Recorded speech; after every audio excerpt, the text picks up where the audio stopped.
everybody, in today's video we're going to be deep diving into an increasingly popular investment option that you may or may not have heard a lot about. And those are Registered Index Linked Annuities, or RILAs. So if you're looking for an investment option where you have growth potential and downside protection, as well as retirement income for life, then stay tuned. Hi everybody, I'm Star Tower, your financial fitness coach, here to empower you to become financially healthy and to live the life and retirement that you and your family deserve. Welcome to Wealthy Wednesdays, where I talk about concepts related to long-term wealth and financial planning. Hey everybody, in a previous video I talked about how annuities could be a really good retirement investment option so that you don't outlive your retirement income. So today we're going to deep dive into one of those annuities, the Registered Index Linked Annuities, or RILAs, which have been gaining popularity over the last several years. Now you might be asking, what is an RILA and is that a good option for me? So let's break it down together and see if an RILA would be a good fit for your overall retirement strategy. So first off, let's go over what RILA stands for.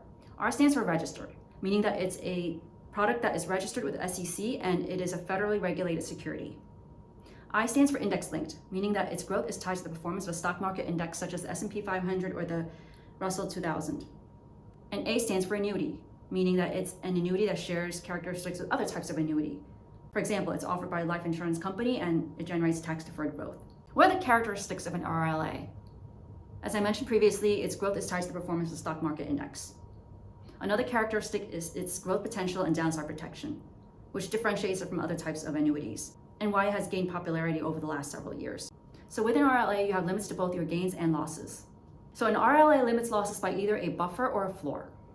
So a buffer is the percentage of loss that the insurance company will absorb. So you're only exposed to losses if the stock market index underperforms beyond that buffer. So for example, if you have a buffer of 10% and the stock market index underperforms by 15%, you would only incur a loss of 5% because the insurance company has absorbed the other 10%. A floor, on the other hand, is the maximum percentage of loss that you are willing to absorb during a down market. So any losses greater than that floor are absorbed by the life insurance company.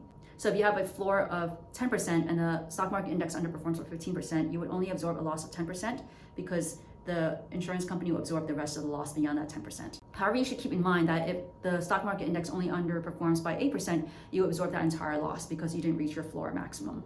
So while an RILA provides downside protection, it also provides a limit to your gains by imposing a cap on your gains. So if your insurer sets a cap of 6% and the stock market index overperforms by 12%, you would only see a gain of 6%. Another aspect of it is the surrender charge. And this is a fee or charge that's incurred if you withdraw your annuity too early within a specified period of time, known as the surrender period. However, this does gradually decrease over time. So if you end up withdrawing your annuity in the first year, that might be the highest surrender charge, but it gradually decreases over time. And it reaches a point where the surrender period is over, at which point there is no surrender charge. So in this example, we see that the surrender charge is at its highest at 8% in the first year if you withdraw your annuity, and it decreases to 7% in the next year and 6% in the subsequent year until it reaches a point of 0. And some RILAs will allow you to withdraw a certain percentage of your annuity without incurring a charge, usually up to 10%. And there might be waivers for extenuating circumstances as well, where you can withdraw your annuity without a surrender charge, such as terminal illness or disability. So when you decide to invest in an RILA, there are 3 main choices you have to make. First of all, the term length. How long do you want your annuity to be? How long do you want your money to grow for? Usually you have an option of 1 year, 3 years, or 6 years. Secondly, the indices. Which stock market index do you want to invest in? Usually the RILA will give you several options and you can determine which stock market index you want, as well as the percent allocated to each stock market index. You don't have to put 100% into one stock market index. You can allocate different percentages to each index depending on your risk profile. And number 3, level of protection. So you can choose between either a floor or buffer. And usually the RILA has several options, so you can choose which one is the best fit for you given your risk profile. But you should keep in mind that if you choose a higher protection, there's a trade-off and the ceiling on your gains will be lower.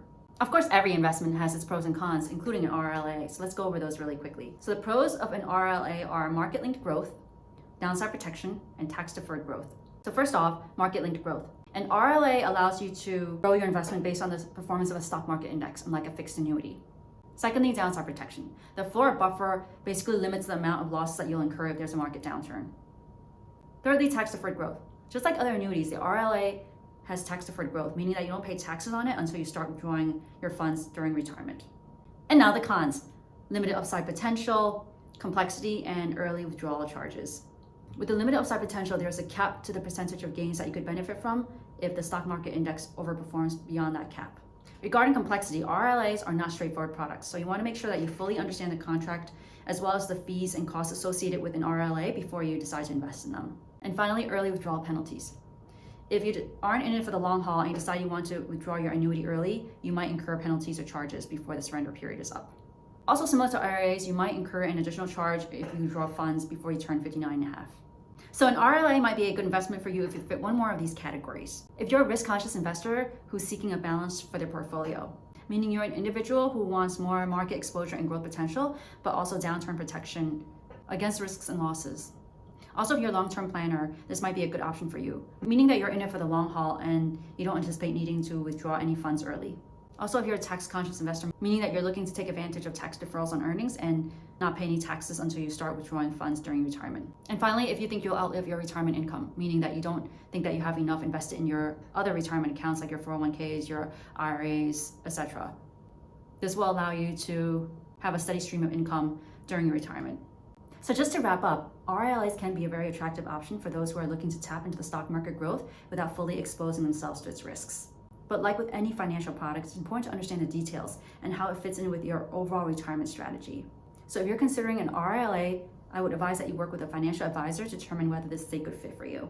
So thank you for watching my video. If you found this video helpful, please give it a thumbs up and subscribe to my channel for future content on financial fitness. And please contact me if you want further advice on RILAs or annuities in general. Until then, looking forward to continuing on our financial fitness journey together, and see you in my next video, guys.